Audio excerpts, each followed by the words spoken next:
So hindi po kayo sang-ayon dito sa inilabas na pahayag ng asawa po ni dating kongresista Mike Defensor. Basahin ko po sa inyo mismo, no, Director. Ang sabi niya po dito, I address Attorney Matibag directly. If you have a political or personal grievance with Mike, have the courage to resolve it with him directly. Stop using our daughter and hundreds of innocent displaced workers as collateral damage. Ano pong komento niyo doon? May history po ba kayo ng dating kongresista na si Mike Defensor?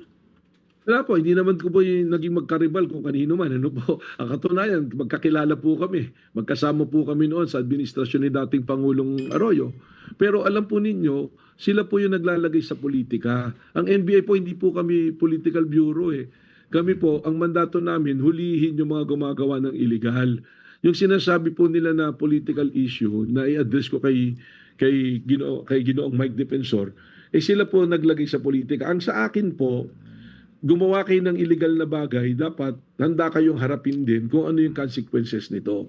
At malinaw naman po, yung dokumento, nandiyan dyan po. Pwede naman silang sumagot dun po sa piskalya. At kung dumating sa korte, sagutin po nila. Okay. Sino po ba yung sinasabi nilang libo-libong nawalan ng trabaho?